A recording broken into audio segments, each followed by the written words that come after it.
ابھی ایک اور بات عرض کرنی تھی. گزشتہ ایک شیعہ لیڈر جو اپنے آپ کو بظاہر شیعہ کہتا ہے، لیکن شیعہ علماء نے پہلے ہی سے اعلان کر دیا ہے کہ اس کا شیعہ مذہب میں کوئی تعلق نہیں ہے.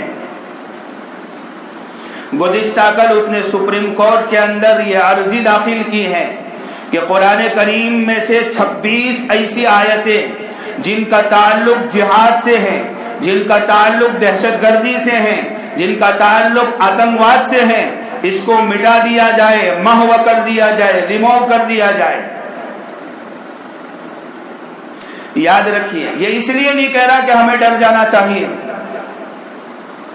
قرآن کے خلاف آج سے نہیں، روز اول سے، پہلے دن سے لوگوں نے قرآن کو مٹانے کی اور امت کو قرآن کی تعلیمات سے دور کرنے کی کوشش پہلے دن سے ہوئی ہے، لیکن آج تک ناکام رہی ہے. اور قیامت تک ان کی یہ کوششیں کہ قرآن کے ایک زبر 26 آیتوں کی، 26 کلمات کی، 26 حروف کی بات بہت دور کی ہے. ایک حرف، ایک زبر، ایک زیر یا ایک پیش کی بات کر رہا ہوں. کسی کے باپ میں اتنی طاقت نہیں ہے کہ قرآن کے ایک زبر کو آگے پیچھے کر لے. اس لیے کہ یہ کوئی قرآن دنیا کے کسی انسان کی کتاب نہیں ہے، یا اللہ نے نازل کر کے یہ کہہ دیا ہو کہ مسلمانوں اس کی حفاظت تم کرنا.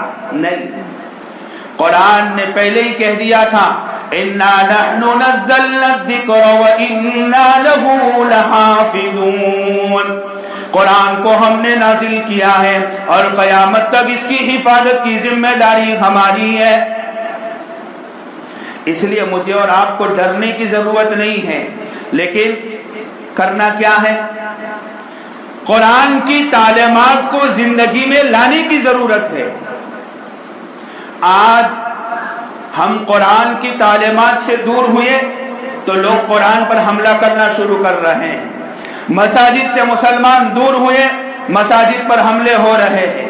مدارس سے، آج مدارس کو کیا سمجھا جاتا ہے؟ لوگوں کی جو غلط فہمی ہے اس کو دور کر دیتا ہوں.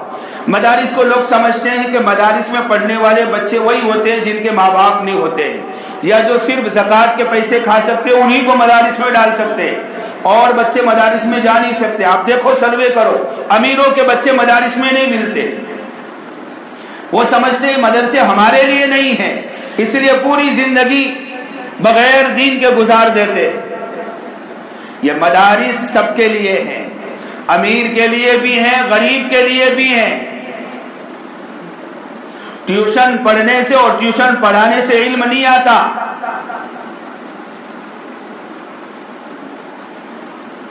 علم حاصل کرنے کے لیے مدرسوں میں جانا پڑتا ہے. امام بخاری رحمۃ اللہ علیہ کو اس کے زمانے کے بادشاہ نے کہا کہ آپ میرے بیٹے کو بخاری پڑھانے کے لیے شاہی محل میں آ جایا کرو. امام بخاری نے کہا نہیں، یہ تو نہیں ہو سکتا. کا دوسرا کام یہ کرو، اگر شاہی محل نہیں آ سکتے تو میرا بیٹا آپ کے پاس آئے گا، لیکن اور بچوں کے ساتھ وہ تعلیم حاصل نہیں کرے گا، اس کو شاہانہ انداز میں الگ سبق پڑھانا پڑے گا. امام بخاری نے فرمایا یہ بھی نہیں ہوگا. اگر شہزادے کو بخاری پڑھنی ہے دوسرے بچوں کے ساتھ محمد بن اسماعیل کے درس میں بیٹھنا ہوگا. اگر ضرورت نہیں ہے اس کو بخاری کی تو مجھے بھی ایسے شہزادوں کی ضرورت نہیں.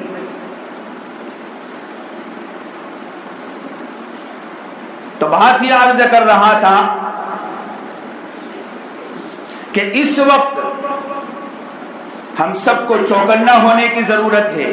یہ اس نے جو پٹیشن، جو عرضی داخل کی ہے، وہ اس نے اپنے مرضی سے نہیں کی. میں پورے یقین اور پورے وثوق کے ساتھ کہتا ہوں، اس لیے کہ یہ کوئی پہلا موقع نہیں ہے جو اس نے اس طریقے کا غلیظ کام کیا ہو. اس سے پہلے کئی ایسے کام کے لیے وہ عرضی دے چکا ہے. نالی کے جو کیڑے ہوتے ہیں ان کو کبھی صحیح کام سمجھ میں نہیں آتا، تو یہ نالی کے کیڑوں میں سے ایک کیڑا ہے. تو پہلے بھی اس طریقے سے اسلام کے خلاف اس کے ذریعے سے اس کو مہرہ بنا کر، اس لیے کہ غیر ایمان والا اگر کوئی داخل کرے گا تو اس پر اعتراض ہوگا کہ اس کو قرآن کی معلومات کیسے ہوئی. تو یہ ایک اپنا نام مسلم ظاہر کرتا ہے، اپنے آپ کو مسلمان کہتا ہے، اور اس نے صرف قرآن کی توہین نہیں کی، قرآن کی توہین کے ساتھ ساتھ خلفائے ثلاثہ کی توہین کی ہے.